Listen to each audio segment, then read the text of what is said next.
Rangkuman informasi pilihan dari berbagai kabupaten dan kota di Jawa Timur segera hadir dalam Buletin Jawa Timur. Buletin Jawa Timur.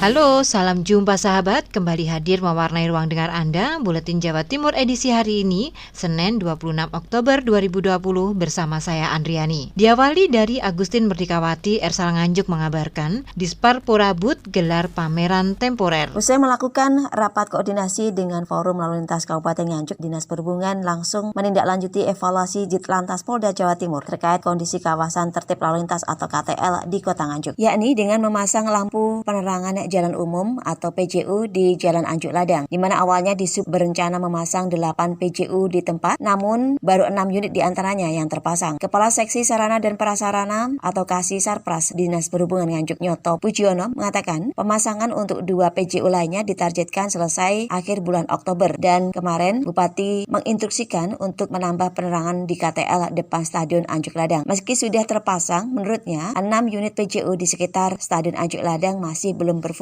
karena mereka belum menyambungkan lampu tersebut dengan listrik PLN. Dan keberadaan PJU di KTL Kota Nganjuk sempat menjadi catatan tim Ditlantas Polda Jawa Timur yang melakukan pengecekan pada minggu lalu, meminta agar PJU di kawasan khusus ditambah. Dari Agustin Merdikawati, Suara Anjuk Ladang Nganjuk. Lanjut ada Belambangan FM, Akbar Wiana bawa kabar. Sinergi dengan Link Aja, Banyuwangi dorong transaksi di sektor pariwisata. Pemkab Banyuwangi terus berupaya mendorong geliat pariwisata di era adaptasi kebiasaan baru, salah satunya dengan memberikan jaminan kesehatan, keamanan, dan kenyamanan bagi wisatawan melalui digitalisasi pariwisata lewat transaksi non-tunai melalui platform uang elektronik Link Aja. Kepala Dinas Kebudayaan dan Pariwisata Muhammad Yanwarto Bramuda mengatakan, Pemkab Banyuwangi saat ini tengah berupaya untuk memulihkan kembali sektor pariwisata setelah terdampak COVID. Sejumlah upaya dilakukan, salah satunya adalah dengan melakukan digitalisasi di sektor pariwisata. Maka dari itu Pemkab Banyuwangi menggandeng platform uang elektronik milik BUMN Link Aja sebagai alat pembayaran.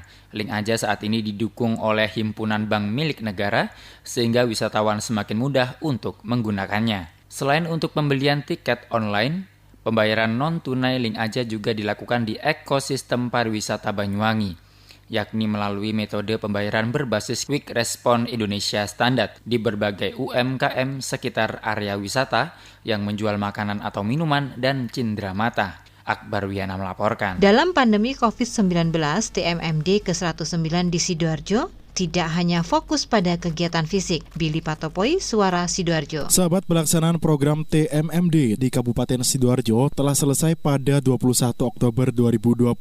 Penutupan TMMD ke-109 ini dilaksanakan di Pendopo Delta Wibawa dengan penyerahan berita acara dari Letkol Infanteri Emi Swanusi, Komandan Kodim 0816 Sidoarjo kepada Hudiono, PJ Bupati Sidoarjo. PJ Bupati Sidoarjo mengatakan kegiatan ini mampu menggerakkan partisipasi masyarakat dalam pembangunan.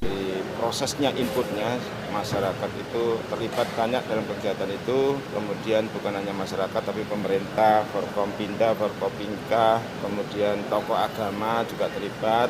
Program TMMD kali ini tidak hanya berhasil menyelesaikan sasaran fisik, akan tetapi juga sasaran non-fisik. Hal ini juga disampaikan Komandan Kodim 0816 Sidoarjo saat dikonfirmasi pada Rabu 21 Oktober 2020 oleh redaksi Suara Sidoarjo. Kegiatan non-fisik itu kita melaksanakan kegiatan pengedukasian kepada masyarakat maupun tokoh masyarakat tentang bagaimana untuk pelatihan budidaya perikanan yang berkaitan dengan ketahanan pangan. Kita laksanakan juga sosialisasi terhadap pencegahan COVID-19.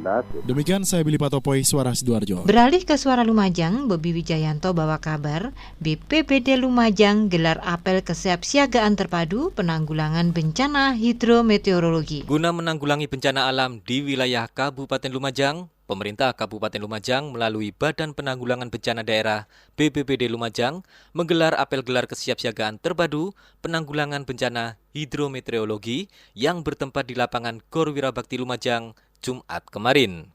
Thoriqul Haq Bupati Lumajang sekaligus selaku pembina apel dalam kegiatan tersebut menerangkan bahwa Kabupaten Lumajang memiliki letak geografis dan kontur tanah yang memiliki potensi terjadinya bencana. Dari hal itu, Bupati berharap agar ada sinergitas yang kuat antara semua relawan penanggulangan bencana alam dengan pihak BPBD Lumajang untuk kesiapsiagaan mengatasi bencana yang sewaktu-waktu akan terjadi. Nah, tentu kesiapsiagaannya mulai dari kemungkinan banjir, mulai dari kemungkinan rumah yang rusak, mulai dari kemungkinan pohon-pohon yang tumbang. Nah, itu semua hari ini kita siap-siagaan supaya juga pada posisi yang lain kesiapan kita menghadapi bencana juga hari ini kita lihat semua peralatannya. Terkait fasilitas dan perlengkapan dalam mengatasi kebencanaan, Bupati mengungkapkan bahwa pihak BPBD beserta semua tim penanggulangan bencana sudah memiliki kelengkapan properti yang memadai. Nah, kita pada posisi infrastruktur peralatan saya kira punya kesiapan yang cukup ya dalam menghadapi bencana. Bobi Wijayanto, Suara Lumajang FM, mengabarkan. Evanula dari Suara Madiun melaporkan, Dindik cek kesiapan sekolah hadapi uji coba pembelajaran tatap muka. Persiapan Dinas Pendidikan Kota Madiun dalam menyambut uji coba pembelajaran tatap muka bagi SD dan SMP negeri terus disempurnakan. Mulai Senin 19 Oktober 2020, jajaran pimpinan Dinas Pendidikan melaksanakan monitoring ke sejumlah sekolah. Tujuannya untuk memantau protokol kesehatan yang telah diterapkan masing-masing sekolah. Beberapa sekolah yang menjadi tujuan monitoring hari pertama, yakni SD Negeri 3 Klegen, SD Negeri Oro-Oro Ombo, SMP Negeri 1, SMP Negeri 4, dan SD Negeri 2 Mojorejo. Dari pantauan tim Dinas Pendidikan, seluruh sekolah tersebut telah menyusun SOP dan mempersiapkan sarana-prasarana yang dibutuhkan sebelum siswa kembali ke sekolah. Meski demikian, Dinas Pendidikan juga memberikan beberapa catatan khusus kepada sekolah, salah satunya mekanisme antarjemput siswa oleh orang tua. Hal ini harus dipersiapkan agar tidak terjadi penumpukan di depan sekolah. Selain itu, penyediaan sarana-prasarana seperti tempat cuci tangan, sabun, tisu, serta SOP yang harus dipatuhi siswa sebelum masuk ke area sekolah. Lebih lanjut, Heri menjelaskan hasil monitoring sekolah ini akan dilaporkan kepada wali kota untuk memutuskan kebijakan selanjutnya. Sedangkan bagi orang tua murid yang memilih tidak setuju sekolah tatap muka, tidak ada paksaan untuk mengikuti kegiatan tersebut. Selanjutnya ada Henti Ludiana, Suara Ngawi. Pertanian Kabupaten Ngawi merancang strategi dalam mempertahankan predikat penyangga pangan. Dinas Pertanian Kabupaten Ngawi menyiapkan strategi supaya petani bertahan menanam padi dengan memberikan perlindungan kepada para petani berupa asuransi apabila gagal panen, mengadakan kemitraan penggiat padi atau petani langsung ke perusahaan, serta pengamanan di tingkat produksi untuk menjaga hasil panen padi. Selain itu, keterlibatan dan peran petugas penyuluh lapangan yang tersebar di setiap desa juga membantu dalam menyampaikan program Dinas Pertanian maupun penyambung aspirasi dari para petani. Amiruddin, Kepala Bidang Tanaman Pangan Dinas Pertanian Kabupaten Ngawi mengatakan, semangat para petani di masa pandemi saat ini sangat besar. Para petani rela tetap turun ke sawah di setiap musim tanam, bahkan di tahun 2020, luasan tanaman padi meningkat dibandingkan tahun sebelumnya. Tahun 2019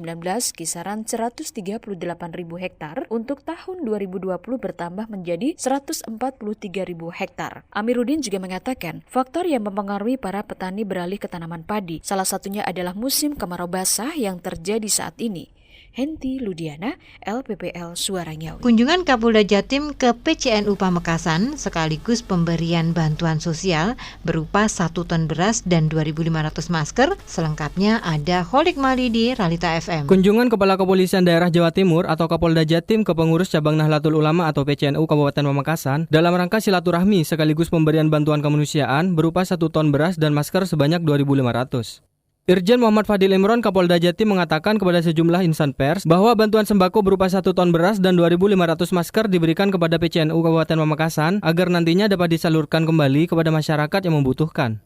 Fadil Imron menyampaikan, terlebih lagi saat ini masih dalam kondisi pandemi COVID-19. Bantuan sembako dan masker tersebut agar masyarakat dapat lebih disiplin dalam mematuhi protokol kesehatan. Kemudian ke depannya angka penularan COVID-19 dapat berkurang bahkan berhenti, sehingga tidak ada lagi keresahan yang dialami oleh banyak masyarakat.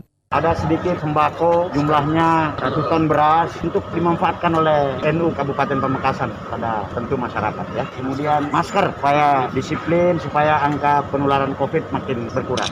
Fadil menambahkan bahwa kedepannya ia akan lebih bersinergi dalam membangun negeri serta menjaga keamanan negara, sehingga dapat tercipta kedamaian dan kekondusifan di seluruh lingkungan masyarakat.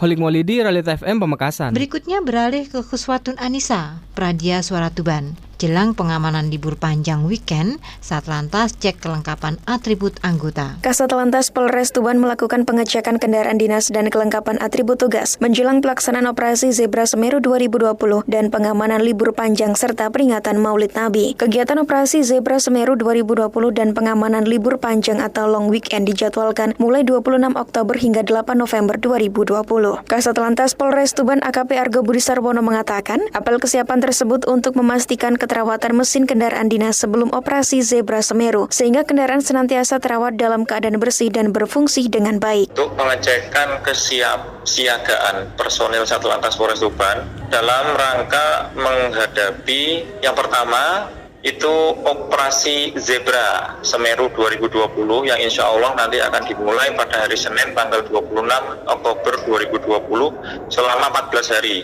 sampai dengan tanggal 8 November 2020. Argo mengatakan, pengecekan kesiapan kendaraan dan kelengkapan personil anggota dilakukan untuk memastikan personil siap bertugas. Pengecekan dilakukan mulai atribut rompi hijau lantas, jas hujan, sepatu boot, senter apil, tongkat T-lantas atau button stick, dan HT. Apel kesiapan dan kelengkapan personil untuk operasi Zebra Semeru dan pengamanan long weekend diikuti seluruh personil Satlantas Polres Tuban. Kuswatun Anissa, Pradia Suara Tuban untuk Buletin Jawa Timur. Dilanjutkan dari Mardika FM ada Kirana Nisa. Sampai Oktober 2020, nilai investasi di Kota Blitar mencapai 150 miliar. Laju investasi di Kota Blitar hingga saat ini masih terbilang lancar. Bahkan hingga minggu kedua bulan Oktober 2020, nilai investasi di Kota Blitar mencapai 150 miliar rupiah dari target 166,4 miliar rupiah. Suaryono, Kepala Dinas Penanaman Modal, Tenaga Kerja dan PTSP Kota Blitar, mengatakan capaian itu diketahui dari evaluasi mingguan yang dilakukan dinas bersama dengan pimpinan daerah, dalam hal ini PJS Wali Kota Blitar. Suaryono menegaskan nilai investasi Kota Blitar pada minggu pertama bulan Oktober 2020 mencapai 149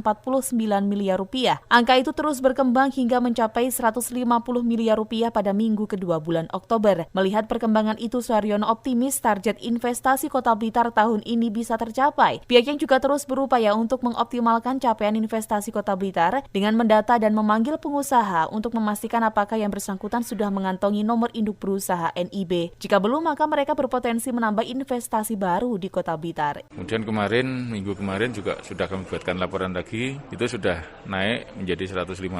Artinya menurut saya nanti dalam waktu masih ada 2 bulan lebih sedikit, insya Allah akan tercapai. Sementara itu, Sobat, berdasarkan data bulan Januari 2020, jumlah investor di Kota Blitar mencapai 509 investor, baik lokal maupun asing. Jumlah itu diperkirakan berkembang dengan semakin bertambahnya izin usaha yang diterima Dinas Penanaman Modal, Tenaga Kerja dan PTSP Kota Blitar. Kirana Nisa, Mahardika FM. Suara Gresik ada M. Mahruzar Iskandar. Bupati Gresik menerima tim kesehatan dan Himpunan Ahli Kesehatan Lingkungan Indonesia. Jumat 23 Oktober saat temui di ruangan Putri Jempo, Bupati Gresik Dr. Sambari Halim Radianto menerima tim dari Kementerian Kesehatan dan Himpunan Ahli Kesehatan Indonesia atau HAKLI. Tim dari Kementerian Kesehatan dipimpin oleh Direktur Kesehatan Lingkungan Imran Agus Nurali dan jajaran HAKLI dengan Ketua Umum PP HAKLI Arif Sumantri. Dalam sambutannya, Bupati menyampaikan rasa terima kasih kepada seluruh anggota tim, baik dari Kementerian Kesehatan maupun seluruh jajaran HAKLI, baik dari tingkat pusat,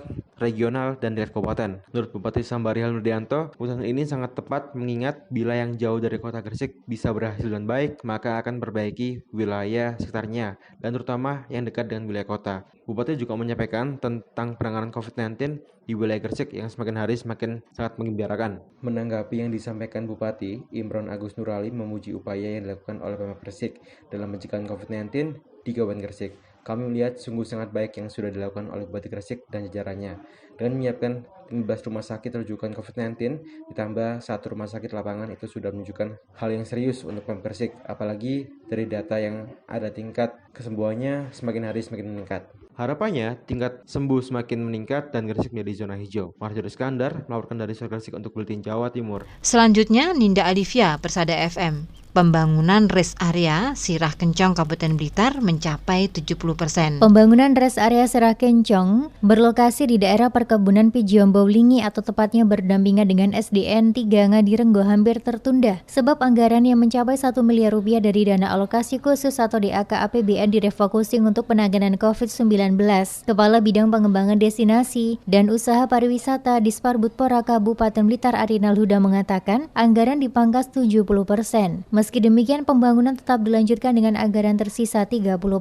Setelah meninjau langsung lokasi beberapa waktu lalu, Huda menyebut proses pembangunan sudah mencapai 70%. Ada 6 lapak yang dibangun, 4 lapak untuk Pujasera, 1 lapak pusat informasi, dan 1 lapak untuk kios dan cenderamata. Huda optimis sebelum akhir tahun rest area bisa dinikmati oleh wisatawan. Kalau bentuk lapaknya kan los Pujasera itu, tapi di situ ada pusat informasi pariwisata dan ada 1 kios cenderamata. Kalau kotaknya ada 6 kotak ya, tapi yang 4 untuk Pujasera, tempat makan dan istirahat. Huda menambahkan rest area sangat dibutuhkan wisatawan karena jarak tempuh antara pusat kota Wlingi menuju titik terakhir kawasan wisata Sirah Kencong mencapai 19 km. Ninda Alivia, Radio Persada FM Blitar. Vivi Agustiana, Suara Kota Probolinggo mengabarkan RW 1 Kelurahan Pilang dapat apresiasi Proklim Utama 2020 dari Kementerian LHK. Kembali Kota Probolinggo torehkan prestasi.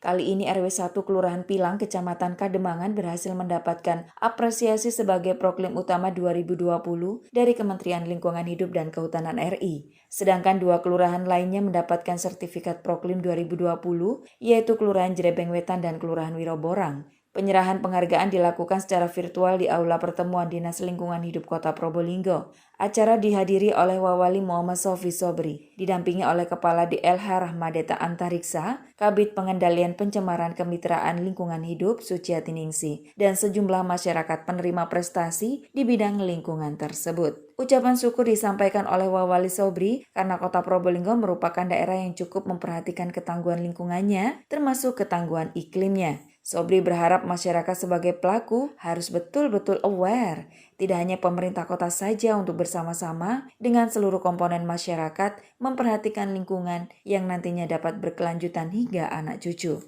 Sementara itu, Kepala DLH Rahmadeta didampingi Kabid P2KLH Suciati Ningsih menjabarkan fungsi Proklim yaitu mengutamakan pemberdayaan masyarakat terhadap penguatan iklim dan adaptasi terhadap lingkungan. Suci juga menambahkan bahwa implementasi Proklim Utama RW 1 Kelurahan Pilang adalah mereka yang memiliki bank sampah dan pengelolaan lingkungan yang bagus serta masyarakat yang sadar terhadap lingkungan. Vivi Agustiani, Suara Kota Probolinggo. Informasi terakhir ada Mega Kristi RGRFM Tulungagung. Bupati menerima penghargaan LPPD. Bupati Tulungagung Dr. Andes Marioto Birowo MM menerima penghargaan capaian laporan penyelenggaraan pemerintah daerah atau LPPD tahun 2018.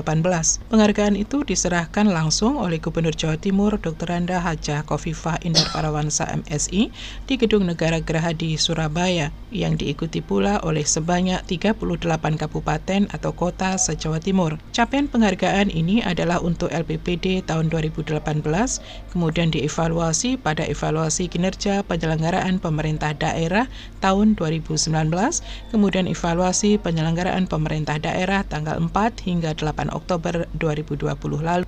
Saya Mega Kristi, 90,1 RGRFM Tulungagung. Demikian sahabat untuk Buletin Jawa Timur untuk edisi hari ini, Senin 26 Oktober 2020. Saya Andri, terima kasih perhatiannya. Sampai jumpa.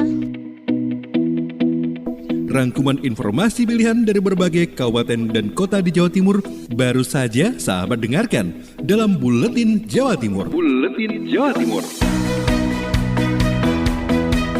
Buletin Jawa Timur bisa sahabat dengarkan Senin sampai Jumat jam 8 pagi dan 4 sore. Disiarkan serentak di Lembaga Penyiaran Publik Lokal Suara Sidoarjo, Persada Kabupaten Blitar, Mardika Kota Blitar, Ralita Pamekasan, Suara Sampang, Suara Kota Probolinggo, Suara Lumajang, Suara Pasuruan, Blambangan Banyuwangi, Wika Mojokerto, Suara Gresik, Pradia, Suara Tuban, Malawapati Bojonegoro, Ersal Nganjuk, Suara Madiun, Suara Ngawi, Suara Pacitan, Praja Angkasa Trenggalek, Magetan Indah, dan RGR Tulungagung. Persembahan dari Asosiasi Lembaga Penyiaran Publik Lokal Jawa Timur.